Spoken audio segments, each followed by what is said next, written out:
Assalamualaikum warahmatullahi wabarakatuh. Perkenalkan, nama saya Jimal Rahman. Di sini saya akan mempresentasikan terkait sistem hukum civil law. Kita mulai dari apa itu sistem hukum civil law. Jadi civil law adalah sistem hukum yang didasarkan pada kode hukum tertulis yang komprehensif dan sistematis. Artinya, negara-negara yang menganut sistem hukum civil law ini, mereka mengacu pada peraturan-peraturan yang sudah ditulis atau diundangkan ya kalau di Indonesia. Selanjutnya, sistem hukum sivil law juga memiliki ciri. Yang pertama, bersumber dari kodifikasi hukum yang tertulis. Jadi, seluruh aspek hukum peraturan itu sudah dikodifikasikan dalam satu buku yang sudah terstruktur dan sistematis dibuatnya. Contohnya misalkan KUH pidana untuk tindak kejahatan, penganiayaan, dan lain-lain. Selanjutnya yang kedua adalah hukum yang jelas dan pasti untuk diterapkan. Nah, jadi masyarakat dalam hal ini yang menggunakan negaranya yang menggunakan hukum sistem civil law itu mereka mendapatkan kepastian hukum tuh karena memang hukumnya sudah tertulis dan semua penerapannya harus sama. Seperti itu. Selanjutnya, hakim sebagai penerapan hukum bukan pencipta hukum. Nah, ini yang saya maksud tadi. Jadi hakim di seluruh Indonesia akan menggunakan hukum yang sama, kitab undang-undang hukum yang sama dalam menyelesaikan kasus-kasus yang terjadi di masyarakat seperti itu. Nah, selanjutnya terkait prinsip-prinsip apa saja yang ada di dalam sistem hukum sivil. Yang pertama, primacy of written law. Maaf, ini sebetulnya PPT-nya nggak jelek. Maksud saya nggak gini, tapi saya nggak tahu. Nah, jadi hukum tertulis ini adalah sumber utama nih dalam sistem hukum sivil law seperti itu.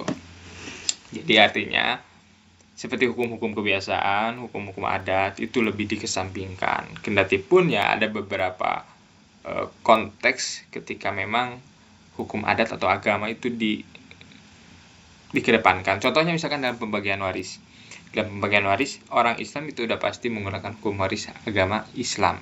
Tapi bagi non-Muslim, dia akan menggunakan perdata. Atau justru orang yang memiliki nilai adat atau masyarakat adat itu menggunakan pembagian waris dengan hukum adatnya masing-masing. Nah, ini juga ada pengecualiannya. Tapi lebih umumnya di negara sistem civil law itu lebih menggunakan hukum yang tertulis seperti KUH pidana untuk tindakan kejahatan, ya untuk perjanjian dan lain-lain itu menggunakan undang-undang hukum perdata maksudnya. Oke, yang kedua systematic codification.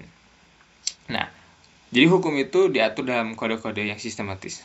Kitab undang-undang hukum yang sistematis. Semua peraturan dikompilasi dalam satu sistem yang terorganisir dengan baik, sehingga mudah untuk dicari dan dipahami. Contohnya tadi, ya kalau kita punya kasus tindak pidana, kejahatan, ya kita mengacu pada kitab undang-undang hukum pidana. Kendati pun sekarang kan sudah berkembang tuh, ada beberapa hal yang memang dikhususkan, contohnya tindak pidana korupsi, ya kita mengacu pada undang-undang tindak pidana korupsi. Judicial restraint. Hakim terikat pada peraturan perundang-undangan. Ini berarti hakim terikat pada peraturan ini adalah hakim tidak bebas untuk menginterpretasikan hukum sesuka hati. Mereka harus mengacu juga pada penerapan atau mengacu pada ketentuan-ketentuan yang ada atau yang ditulis di dalam suatu peraturan perundang-undangan yang tertulis gitu. Misalkan kalau tindak pidana kasusnya kita harus mengacu pada peraturan-peraturan yang sudah ada di dalam atau ditulis dalam kitab undang-undang hukum pidana. Selanjutnya, predictability. Ini kalau kita lihat ya di undang-undang kitab hukum pidana itu kan sudah ada tuh jenis perilakunya seperti apa, unsurnya apa saja, minimal ancamannya berapa, maksimal ancamannya berapa. Itu yang maksud predictability. Selanjutnya masih ada ini equality before law, semua orang sama di hadapan hukum, atau ada orang juga yang mengatakan bahwa semua orang memiliki hak yang sama dalam mengakses hukum. Nah, artinya ini bahwa hukum itu harus sama ya. Jadi tidak memandang Anda penjabat, Anda banyak uang dan lain-lain gitu. Separation of power, jadi ini kita lihat dari perspektif hukum tata negara ya. Bahwa di Indonesia ini ada 3 lembaga tinggi. Yang pertama eksekutif, legislatif, dan yudikatif. Yang mereka sama-sama saling check and balancing. Selanjutnya ini juga menghindari kesewenang-wenangan tuh separation of power. Nah, apa sumber dari sistem hukum sivil law? Tentunya kalau di Indonesia itu hukum tertingginya adalah Undang-Undang Dasar berdasarkan Undang-Undang 12 tahun 2011 pasal 7 ya. Lalu Undang-Undang Dasar ini dijadikan dasar dibuatnya undang-undang yang dibuat oleh Badan Legislatif. Ya itulah muncul undang-undang cipta kerja, undang-undang pidana dan lain-lain. Nah, peraturan pemerintah dibuat oleh eksekutif. Nah, ini peraturan pemerintah atau peraturan yang di bawah di undang-undang itu bisa saya secara singkat bahwa peraturan yang di bawah undang adalah peraturan pelaksana undang-undang gitu. Makanya dibuatnya oleh eksekutif gitu. Tujuannya dibuatnya adalah untuk sebagai legalitas mereka dalam menjalankan undang-undang atau menjalankan perintah undang-undang gitu. Nah, yang terakhir kebiasaan hukum dan doktrin ya.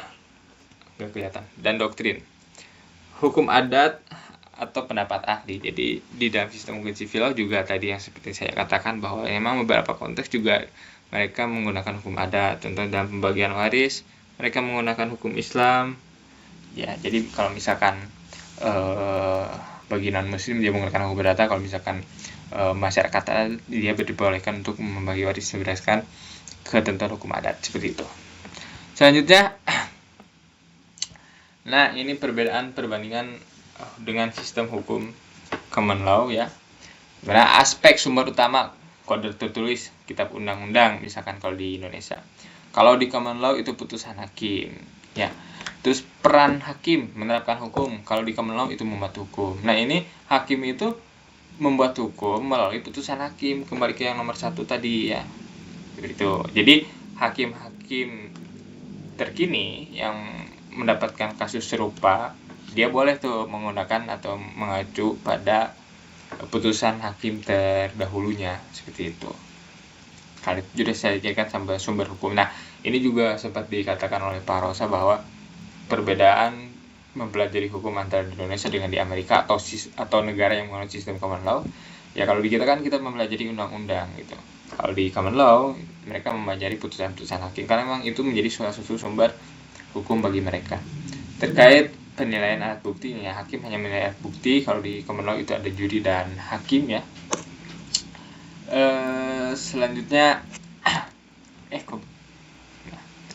Selanjutnya ini dia proses litigasi. Civil law ini menggunakan proses inquisitorial di mana hakim aktif menggali fakta.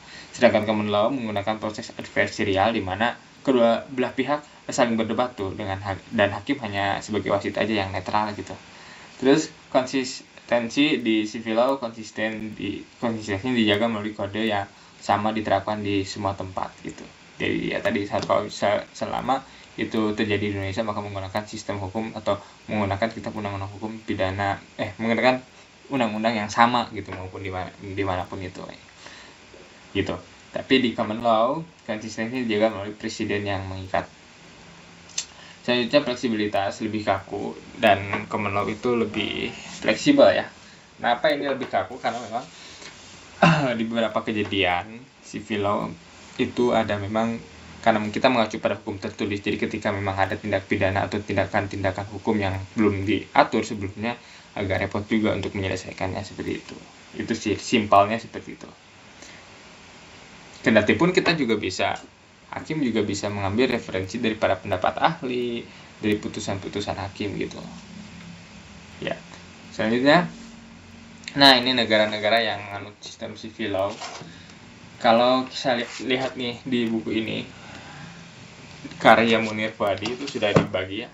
Ada pengklasifikasiannya negara-negara Eropa, Asia, Amerika, Afrika yang menganut sistem hukum civil law.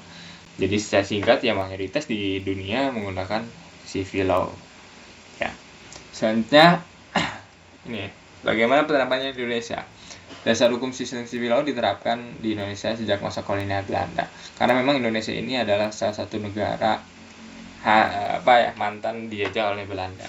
Sehingga sistem hukum yang digunakan pun kita mengikuti Belanda. Yang kedua, kodifikasi hukum. Contohnya tadi KUH Perdata, KUH Pidana dan lain-lain. Pemerintah legislatif DPR sebagai pembuat undang-undang utama atau pembuat hukum. Nah, jadi kalau tadi di common law itu hakim yang membuat hukum, tapi kalau di civil law itu lembaga legislatif yang membuat hukum dan peran hakim hanya menerapkan saja gitu. Selanjutnya pengadilan. Hakim menerapkan hukum yang sudah ditetapkan dalam peraturan perundang-undangan dan perkembangannya terus berkembang dengan berbagai peraturan dan peraturan perundang-undangan yang baru. Ya tadi sekarang sudah banyak tuh di Indonesia undang-undang lex spesialis, yaitu contohnya undang-undang tipikor dan lain-lain. Apa kelebihan sistem hukum civil law? Yang pertama, kepastian hukum ya. Jadi masyarakat memang tahu tuh apa yang dilarang, apa yang diperbolehkan, seperti itu. Jadi lebih pasti aja karena kita tetap mengacu pada hukum tertulis tadi. Lalu konsistensi penerapan hukum konsisten di seluruh wilayah, artinya dilakukan secara yang sama, diterapkan dengan cara yang sama, seperti itu. Selanjutnya, aksesibilitas hukum tertulis dapat diakses oleh semua orang. Kita ada jadi dan lain-lain. Efisiensi proses legal dapat dilakukan lebih cepat. Keadilan sistematis dibangun atas dasar rasional dan struktur.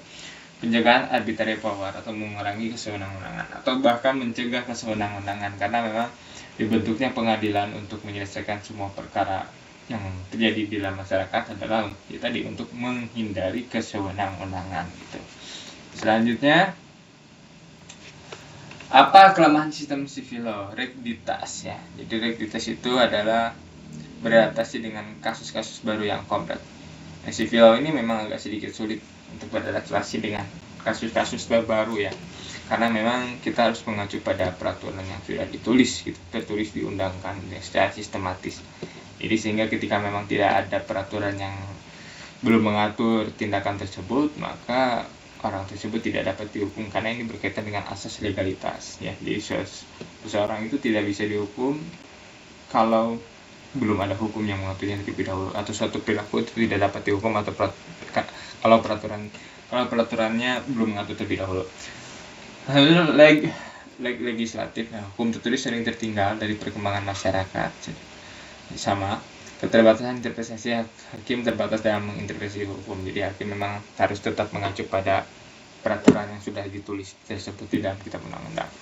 Biaya legislasi membutuhkan proses perubahan hukum yang panjang. Kita tahu KUHP pidana itu kan dikeluarkannya itu di tahun 2023, direncanakannya di tahun 2020 berapa gitu lupa lagi, tapi diberlakukannya tahun 2006. Artinya ada masa adaptasi selama 3 tahun tuh. Adaptasi ini adalah untuk mempelajari bagaimana hukum pidana yang baru ini kita pahami, kita pelajari, dan kita terapkan. Selanjutnya, ketidakpastian pada kasus baru. Nah ini kalau kita dapat kasus yang memang belum diatur oleh peraturan perundang-undangan tertulis, agak repot juga untuk menyelesaikannya. Jadi kita tidak punya acuan gitu. Korupsi legislatifnya ini adalah risiko proses ya dalam membuat suatu peraturan perundang-undangan yang begitu panjang. Selanjutnya, kesimpulan ya, civil law adalah sistem hukum berbasis kodifikasi tertulis yang terstruktur sistematis. Mayoritas negara di dunia menerapkan sistem civil law. Indonesia menggunakan civil law sebagai sistem hukumnya. Memiliki kelebihan dan kepastian dan konsistensi, namun kurang fleksibel. Tadi kekurangannya kurang fleksibel aja.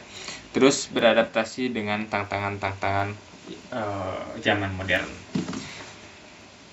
Ya mungkin cukup sekian yang bisa saya sampaikan. Mohon maaf jika ada kesalahan. Wassalamualaikum warahmatullahi wabarakatuh. Terima kasih.